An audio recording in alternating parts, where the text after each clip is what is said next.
નમસ્કાર મિત્રો, સ્વાગત છે તમારું ગુજરાત કિસાન યુટ્યુબ ચેનલમાં। આ વિડીયોમાં આપણે આજે બનાસકાંઠા અને સાબરકાંઠામાં ભારેથી અતિભારે વરસાદની આગાહી કરવામાં આવી છે। સાથે જ કેટલાક જિલ્લામાં ભારે તો કેટલાક જિલ્લામાં અતિભારે વરસાદની આગાહી કરવામાં આવી છે।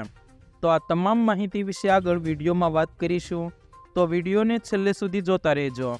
તે પહેલાં જો તમે અમારી ચેનલમાં નવા છો તો નીચે લાલ કલરનું સબસ્ક્રાઇબ બટન આપેલું છે, તેને દબાવી બાજુમાં રહેલા ઘંટડી બટનને પણ દબાવી દેજો, જેથી અમારા આવનારા તમામ વિડીયોની માહિતી તમને મળતી રહે।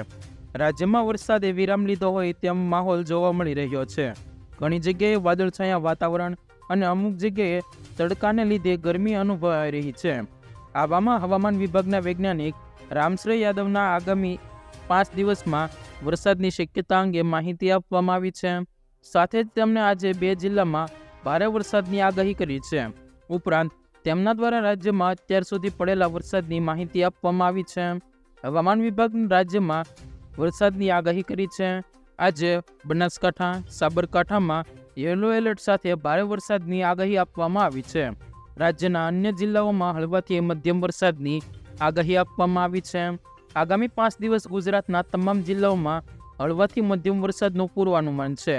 આજે બનાસકાંઠા અને સાબરકાંઠામાં ભારે વરસાદની આગાહી છે। સાથે જ યલો એલર્ટ આપવામાં આવ્યું છે। સાથે જ તેમણે કહ્યું કે આગામી 5 દિવસ ભારે વરસાદની આગાહી નથી। આજે નોર્થ વેસ્ટ રાજસ્થાન પર એક સાયક્લોનિક સર્ક્યુલેશન છે, જેના લીધે બનાસકાંઠા અને સાબરકાંઠામાં ભારે વરસાદની આગાહી કરવામાં આવી છે। હાલ અમદાવાદમાં વરસાદ નથી, તે અંગે તેમણે જણાવ્યું કે હાલ વરસાદ આપનારી કોઈ સિસ્ટમ ન હોવાને લીધે અમદાવાદ અને તેની આસપાસના જિલ્લાઓમાં ખાસ વરસાદ પડી રહ્યો નથી। રાજ્યમાં આ વર્ષ ચોમાસામાં દરમિયાન પડેલા વરસાદની માહિતી આપતા રામશ્રી યાદવે જણાવ્યું કે અત્યાર સુધી ગુજરાતમાં 506 mm વરસાદ સાથે 534 mm વરસાદ થયો છે। ગુજરાતમાં 6% વરસાદ વધુ નોંધાયો છે। 1 જૂનથી અત્યાર સુધી વરસાદ સામાન્ય કરતાં વધારે થયો છે। સૌરાષ્ટ્ર રિજનમાં 470 mm વરસાદ નોંધાયો છે, જે સામાન્ય પ્રમાણે 385 mm હોવું જોઈએ। આમ સૌરાષ્ટ્રમાં કચ્છમાં સામાન્ય કરતાં 22% વધુ વરસાદ નોંધાયો છે।